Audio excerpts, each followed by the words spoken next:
Hey guys, in this video I'm going to show you some of the latest changes and additions to Mech Arena since the last video. For those of you who don't know what Mech Arena is, it's a physics-based building game, kind of like Besiege, where the player builds machines which are then pitted against each other to fight in tournaments. So I'm just going to run through what's new in this version. We've got the ability to load and save machines. We've got some nice new icons for all of the different parts, and we've now got a damage system, which means we've got weapons, and we've got some AI which we'll show later. The machine creation system, which we call the workshop now, has been made easier to use, and most of the parts have received a visual overhaul, and there's also some more parts to show. So to start with, we'll just build a simple machine to get started.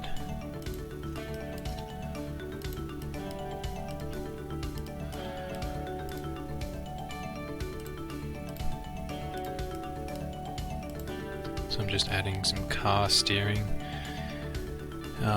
so that we can steer the machine, and some motorized wheels so that the machine is powered and is able to move. Alright, so we've just run into the AI. The AI at the moment essentially just uses a copy of whatever machine we're testing and tries to follow us. And I just ran into it and knocked off a wheel, which is just part of the damage system. The car steering is notoriously easy to destroy, which is actually a bug in the game at the moment. But yeah, the machine seems to be doing alright, but it doesn't have any suspension, so it does get destroyed really easily over jumps. So let's try to add some suspension. So because suspension's a bit taller, let's increase the width of our machine so that it doesn't roll over too easily. And this time we'll use rotary steering instead of car steering. So rotary steering generally attaches to the bottom of things, whereas car steering attaches to the side. And this time we can use motorized wheels for both the steering and the back wheels, because the car steering isn't motorized. And I just forgot to add some blocks here to make it level.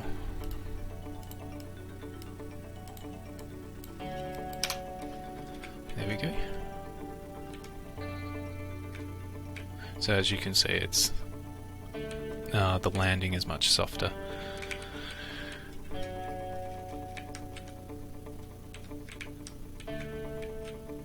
But it does still flip over reasonably easily, so we can make some changes to this to improve that.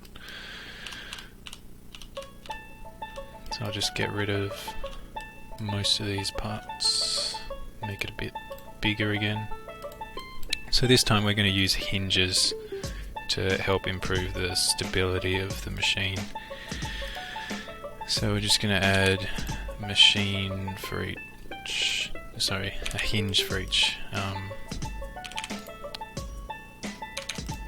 axle, I guess you would call it. And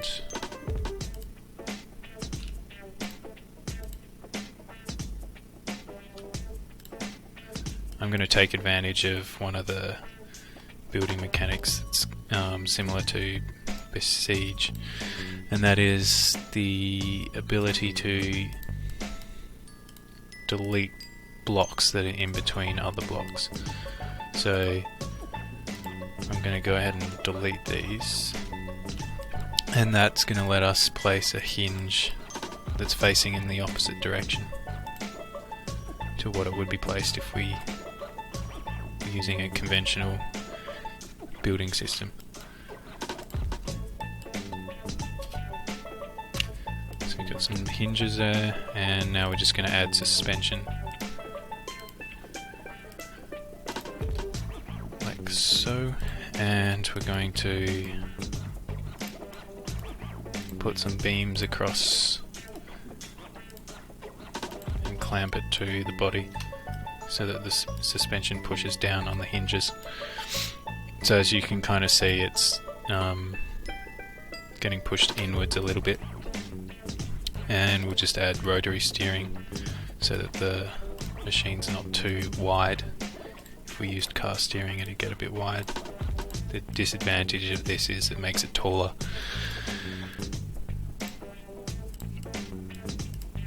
And the motorised wheels.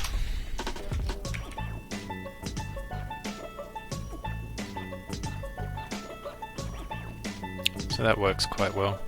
It's not quite as fast anymore because there are a lot more parts, but it does handle reasonably well. The steering's not quite as sharp, but it's definitely harder to flip.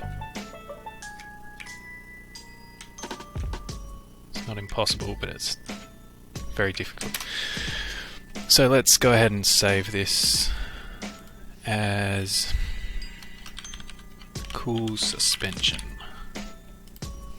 So if we wanted to load it up again, we've got a nice thumbnail and we can delete it if we want. So the machine file is just stored locally on the hard drive, and so anyone could copy and paste that into their own copy of the game.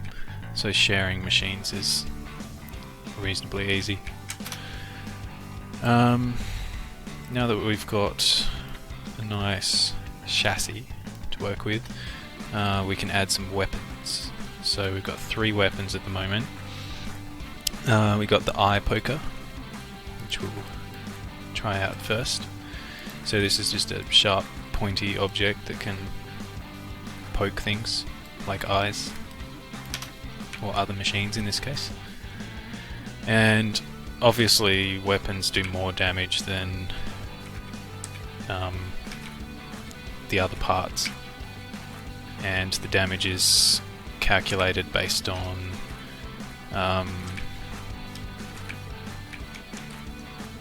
the mass of the weapon, its damage value, and the speed of the collision.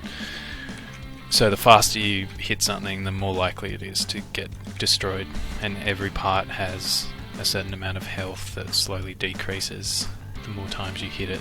So damage is done by the environment and regular parts, just not as much damage as with weapons. Yeah, so we've kind of poked out some wheels and beams from our opponent here, and I've just lost the wheel. So that's the eye poker. The sledgehammer is obviously heavier, and it's meant for just kind of smashing things. So the advantage of the sledgehammer is its added mass compared to the eye poker.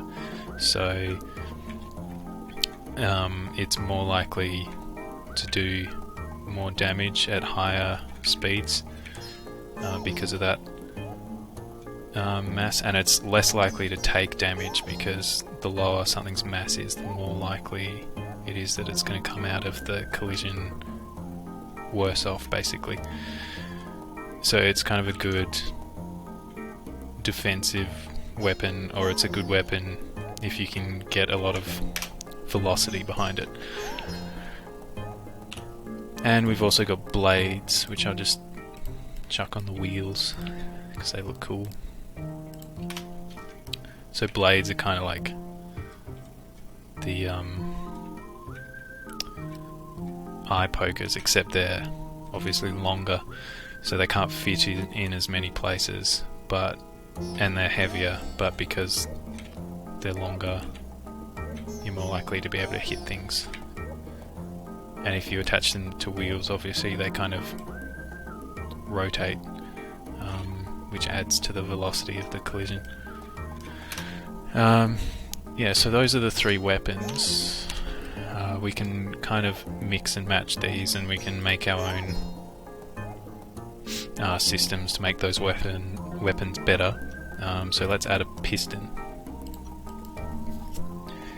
and an eye poker to the piston. So now if we fire the piston, it's going to stab with the eye poker. So as you can see, that was one stab, and it just kind of obliterated the part of our opponent there. If we do it again, okay, we just lost it.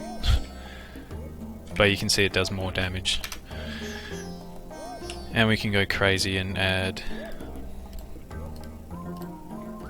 even more pistons to that. The pistons are a bit overpowered at the moment. There's a bit too much force behind them. But it gives it a lot more stabbing power if you bunch the pistons up. And you can see the pistons that have fallen off are still firing when I press the fire button, which is kind of a bug, but it's a bit funny. And yeah, we don't have to have an eye poker on here, we can have a sledgehammer.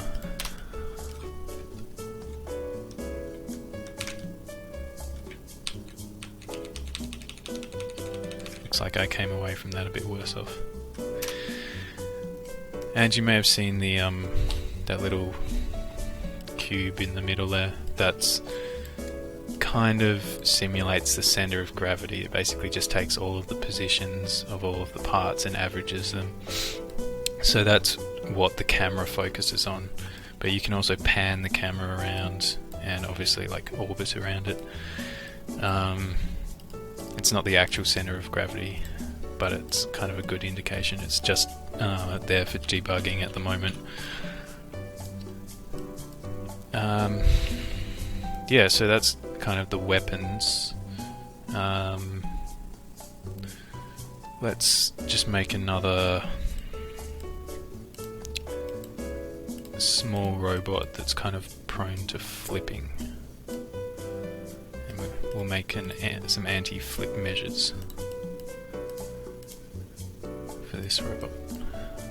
So we'll add suspension because this is notoriously easy to flip over.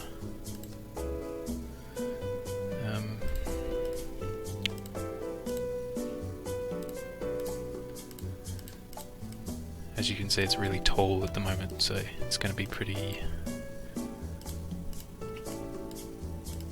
easy to flip. In fact, I'll be able to just turn it over like that. So obviously not ideal, but there are a few things we can do to make this design a bit better. We can add pistons. Just add one piston for now.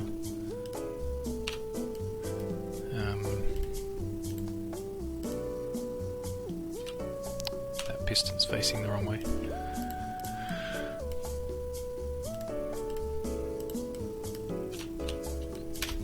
Alright, so now... Oh, sorry. This is where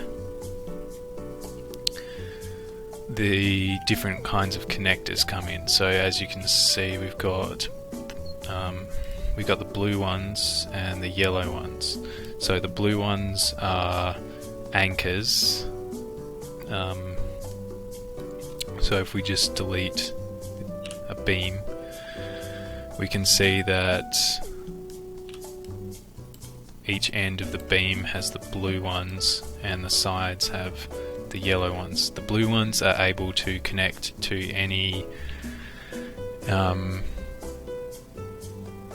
nearby connector, whether it's blue or yellow, but the yellow ones can only connect to other blue ones. So if I was to put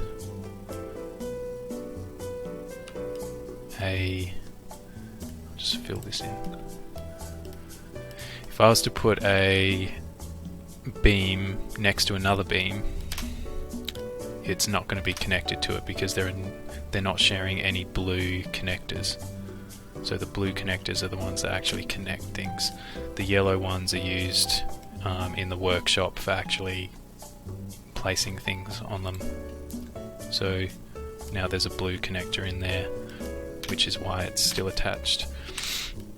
So remembering that, we can put a block in which has all blue connectors and just do what we were doing before with the piston. So this is the kind of arm of the piston that's gonna, or the rod that's gonna shoot up, and the body of it is going to be connected to the block. So now it's connected and we have a piston that fires up. So now if we were to flip,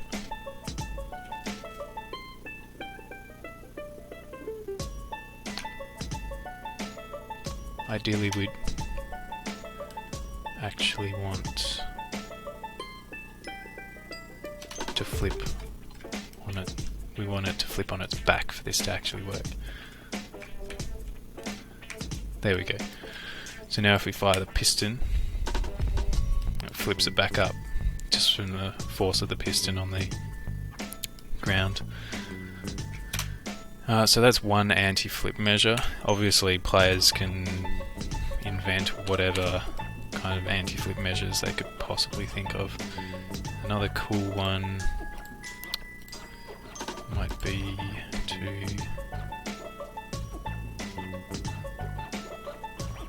use a rotary servo, which is like a slow moving motor connected to linear servos, which are slow moving pistons. And I'll just change the controls of these. Right, so we can kind of twist the robot. I have no idea if this is actually going to work. But we've flipped it on its side, so now we can kind of rotate it.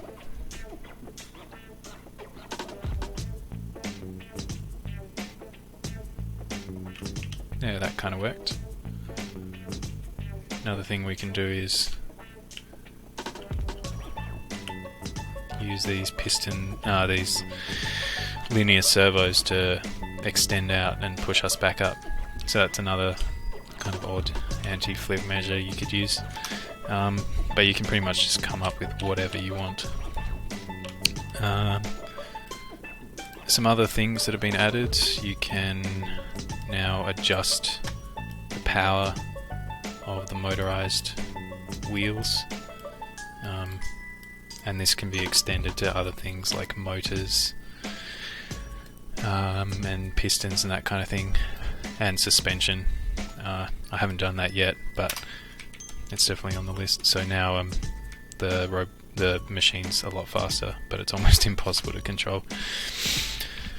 So if we load back up the cool suspension one, we can make the wheels turn faster.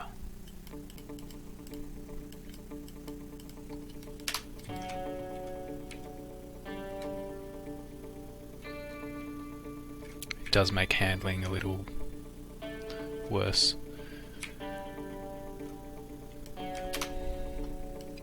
We can replace these with regular wheels and it might improve handling. It's a bit hard to tell, but it's a bit like a front wheel drive car. If it has to handle turning and powering the vehicle, then it's going to decrease the amount of grip available, which makes handling worse, but that's something players can work out for themselves. Yeah, so we've got a few other things. We saw hinges as part of this suspension setup, and we've got unpowered pistons, which are exactly like suspension, except suspension actually has a spring in it that forces it down, whereas the unpowered piston literally just has no force involved with it at all. It'll go wherever it's pushed. Yeah, so some cool stuff we can do. We can add. This doesn't make a whole lot of sense with this robot, but we can add a propeller made of blades.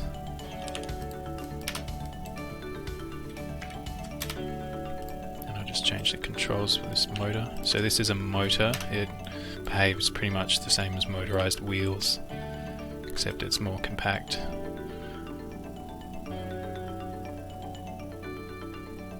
So that kind of spins around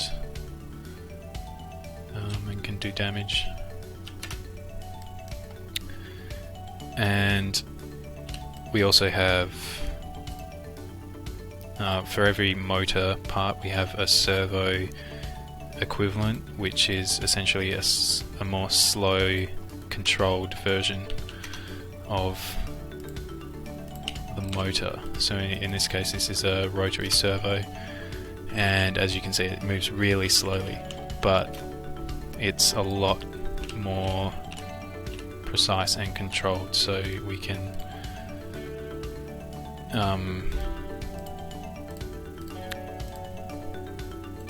create kind of robot arms and that kind of thing that defy gravity, or push against gravity rather. So if we set the controls for this to something, so as you can see we can move that one and we can move this one as well. And it doesn't matter where it is, it's not going to be pulled down by gravity. But if we, say, replace this with a regular motor, you might be able to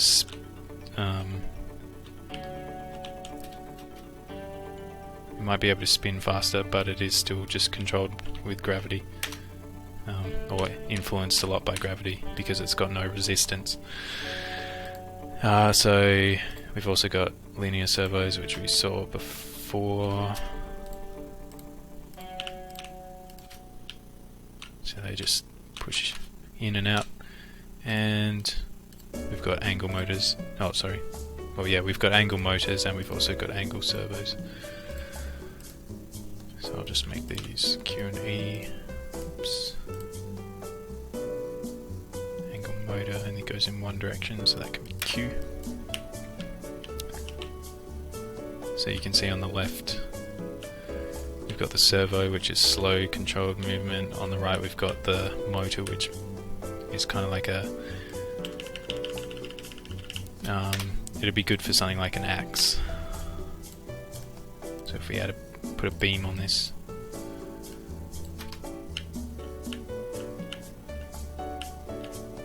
you could chuck a sledgehammer on here. And this probably isn't the best design, but it kind of shows the usefulness of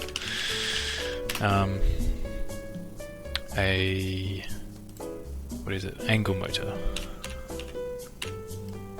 So that's about it for the different parts. You can add a steering hinge. Is pretty much the final part I haven't really gone through. So the hinge steering is kind of what you would expect.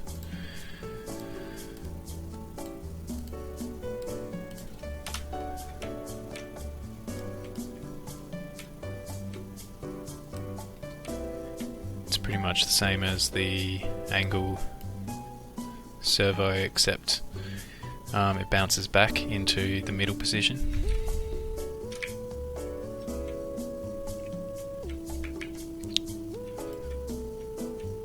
Maybe not the best design for this robot, but it works surprisingly well. The cornering's not too bad.